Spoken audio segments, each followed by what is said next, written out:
പുതിയൊരു വീഡിയോയിലേക്ക് എല്ലാവർക്കും സ്വാഗതം. ഇന്ന് നമ്മളിവിടെ ചെയ്യുന്നത് നല്ല ടേസ്റ്റി ആയിട്ടുള്ള പൊരിച്ച പത്തിരിയുടെ റെസിപ്പിയാണ്. ഇവിടെ പറഞ്ഞിരിക്കുന്ന രീതിയിൽ തന്നെ ചെയ്തെടുക്കുകയാണെങ്കിൽ അകമൊക്കെ നന്നായിട്ട് വെന്ത് ഒട്ടും എണ്ണ കുടിക്കാത്ത നല്ല ടേസ്റ്റി ആയിട്ടുള്ള പത്തിരി ഉണ്ടാക്കിയെടുക്കാം. ഇനി നമുക്കിതെങ്ങനെയാണ് ചെയ്യേണ്ടതെന്ന് നോക്കാം. 2 കപ്പ് അരിപ്പൊടിക്ക് വേണ്ടിയിട്ടുള്ള സാധനങ്ങളാണ് ഇവിടെ എടുക്കുന്നത്. 1/2 കപ്പ് തേങ്ങ ചിരകിയത് മിക്സിയുടെ ചെറിയ ജാറിലേക്ക് ഇട്ട് കൊടുക്കാം. അതിലേക്ക് 1/2 ടീസ്പൂൺ ജീരകവും കൂടെ ചേർത്ത് ഒന്ന് കറക്കിയെടുക്കാം. തേങ്ങ അരച്ചെടുക്കേണ്ട ആവശ്യമില്ല, ജസ്റ്റ് ഒന്ന് കറക്കിയെടുത്താൽ മാത്രം മതി. അടുത്തതായിട്ട് 10 ചെറിയുള്ളിയും ഒരു 5-6 വെളുത്തുള്ളിയും ഒരു പച്ചമുളകും കൂടി ഒന്ന് ചതച്ചെടുക്കാം. അതും മിക്സിയുടെ ജാറിലിട്ട് ചെറുതായിട്ടൊന്ന് കറക്കിയെടുത്താൽ മതി. ഇവിടെ ചുവട് കെട്ടിയുള്ളൊരു പാൻ അടുപ്പത്ത് വെച്ചിട്ടുണ്ട്. ഇതിലേക്ക് 1 ടീസ്പൂൺ നെയ്യ് ചേർത്ത് കൊടുക്കാം. നെയ്യ്ക്ക് പകരമായിട്ട് എണ്ണയോ ബട്ടറോ നിങ്ങൾക്ക് ഇഷ്ടമുള്ളത് ഏതും ചേർത്ത് കൊടുക്കാം. നെയ്യ് ചൂടായി വരുമ്പോൾ ഇതിലേക്ക് ചതച്ച് വെച്ചിരിക്കുന്ന ചെറിയുള്ളിയും വെളുത്തുള്ളിയും പച്ചമുളകും കൂടെ ചേർത്ത് കൊടുക്കാം. ഇതിനി ചെറുതായിട്ട് കളറ് മാറുന്നത് വരെ ഒന്ന് വഴറ്റിയെടുക്കാം. പച്ചമണം മാറുന്നത് വരെയോ ഗോൾഡൻ കളറാകുന്നത് വരെയോ വഴറ്റിയെടുക്കാം. ഗോൾഡൻ കളറാകുന്നത് വരെ വഴറ്റിയെടുക്കുകയാണെങ്കിൽ പൊരിച്ച പത്തിരിക്ക് നല്ലൊരു ടേസ്റ്റ് കിട്ടും. കൂട്ടുകളെല്ലാം ഒരു ഗോൾഡൻ കളറാകുമ്പോൾ ഇതിലേക്ക് 3 കപ്പ് വെള്ളം ചേർത്ത് കൊടുക്കാം. 240 മില്ലി അളവുള്ള കപ്പിലാണ് ഇവിടെ വെള്ളം അളന്നെടുക്കുന്നത്. വെള്ളം അളക്കുന്ന അതേ കപ്പിൽ തന്നെ അരിപ്പൊടിയും അളന്നെടുക്കണം. ഇനി ഇതിലേക്ക് 1 ടീസ്പൂൺ ഉപ്പും കൂടെ ചേർത്ത് കൊടുക്കാം. ഇനി നമുക്ക് വെള്ളം നന്നായിട്ട് വെട്ടിത്തിളയ്ക്കുന്നത് വരെ വെയിറ്റ് ചെയ്യാം.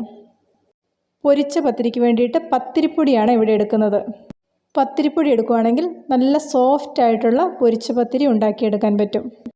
പത്തിരിയുടെ പൊടി കയ്യിലില്ലെങ്കിൽ ഇതിന് പകരമായിട്ട് പകുതി അളവിൽ പുട്ടിൻ്റെ പൊടിയും പകുതി അളവിൽ സാധാരണ അരിപ്പൊടിയും കൂടെ ചേർത്ത് കൊടുക്കാം. വെള്ളം നന്നായിട്ട് വെട്ടിത്തിളച്ചപ്പോഴേക്ക് അരിപ്പൊടി ഇതിലേക്ക് ചേർത്ത് കൊടുത്തിട്ടുണ്ട്. ഈ സമയത്ത് തീ ലോ ഫ്ലെയിമിലേക്ക് മാറ്റിയിടാം.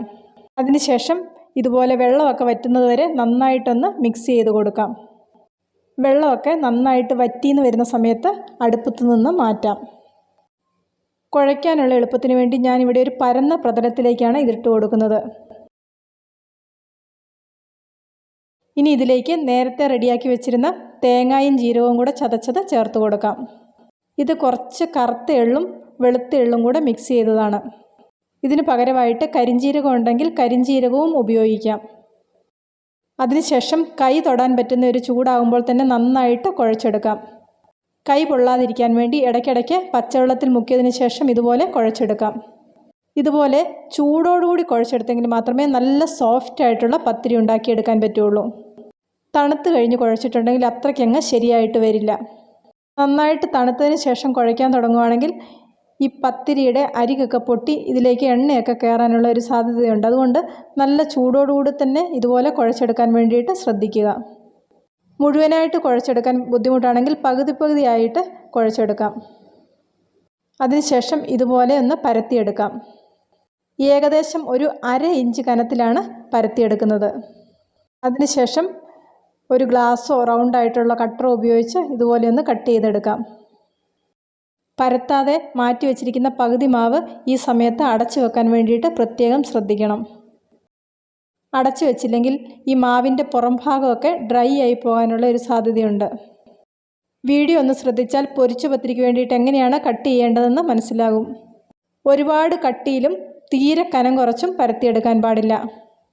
കനം കുറഞ്ഞു പോയാലും വലിയ പ്രശ്നം വരില്ല. കൂടിപ്പോയിട്ടുണ്ടെങ്കിൽ ഇതിൻ്റെ അകം വേകാതെ വരും. എണ്ണ നന്നായിട്ട് ചൂടായതിന് ശേഷം മാത്രമേ ഇതുപോലെ എണ്ണയിലേക്ക് പത്തിരി ഓരോന്നായിട്ട് ഇട്ട് കൊടുക്കാൻ പാടുള്ളൂ.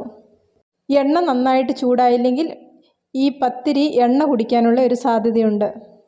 ആദ്യം കുറച്ച് സമയം ഇതുപോലെ നന്നായിട്ട് പതഞ്ഞു വരും.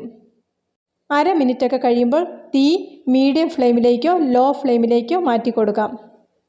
ഓരോരുത്തരുടെയും സ്റ്റൗവിൻ്റെ ഫ്ലെയിമിൻ്റെ വ്യത്യാസമനുസരിച്ച് തീ അഡ്ജസ്റ്റ് ചെയ്ത് കൊടുക്കാം. അതുപോലെ തന്നെ നല്ല കട്ടിയുള്ള പാത്രത്തിൽ ഉണ്ടാക്കുകയാണെങ്കിൽ ചൂട് എപ്പോഴും മെയിൻറ്റെയിൻ ചെയ്ത് നിൽക്കും.